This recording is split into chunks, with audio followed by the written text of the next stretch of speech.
بسم الله الحمد لله والصلاة والسلام على رسول الله. أخذنا في الدرس الماضي نراجع ما أخذنا في الدرس الماضي. نعم. Kordame lühidalt seda, mida me selles eelmises tunnis õppisime. أخذنا في الدرس الماضي أسئلة 5. Rääkisime eelmises tunnis 5 küsimusest. لماذا ندرس التوحيد؟ Miks me õpime tauhiidi? لماذا ندرس هذا المتن المبارك؟ Miks me õpime just seda raamatut?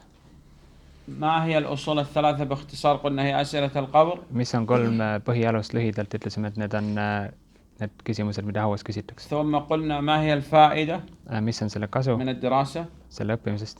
ثم محتوى الكتاب. Ja siis selle raamatu sisu, millest see koosneb. وقلنا هذا الكتاب يحتوي على أقسام 5. Ütlesime, et see raamat koosneb 5 osast.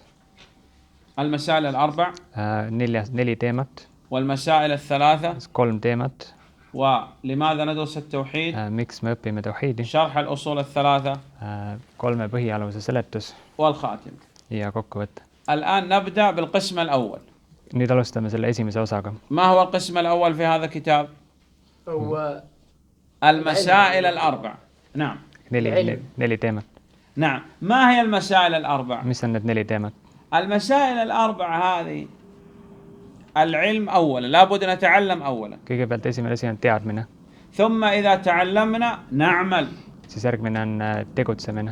وإذا تعلمنا وعملنا ندعو. Kui me õppisime ja tegutsesime, siis peale seda kutsume ka teisi selle juurde. ولا بد من الصبر. Ja samuti on vajalik kannatlikkus. نصبر أولا على العلم.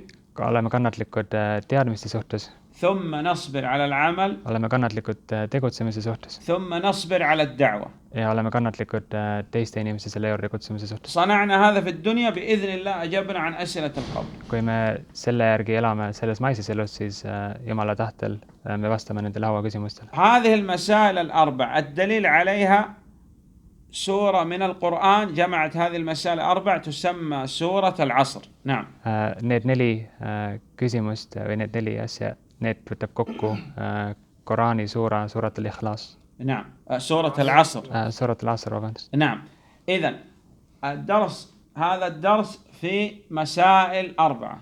Selles tunnis on 4 teemat, 4 küsimust. نتعلم أولا. Mida me õpime? Kõigepealt õpime. أي شيء نتعلم نعمل به. Et kõigepealt, kui me õpime, siis pärast seda tegutseme selle تعلمنا وعملنا ندعو إلى هذا. Kui me oleme õppinud ja tegutsenud, siis kutsume ka teisi inimesi selle juurde. ولا بد من التحمل من الصبر. نعم. Ja vajalik on ka kannatlikkus. الصبر ينقسم إلى 3 أقسام. Ja kannatlikkus jaguneb 3 ossa. صبر على طاعة الله حتى تؤدى تصبر على الصلاة والصيام والحج والزكاة. نعم. Kannatlikkus Jumala teenimisel, näiteks palvetamine, palverännaku sooritamine ja nii edasi. والثاني الصبر عن معصية الله تصبر تبتعد عن المحرمات. نعم. Kannatlikkus pattudest eemale hoidumises. والثالث تصبر على أقدار الله ما يقدر الله سبحانه وتعالى عليك مرض فقر حادث فقد مال مثلا.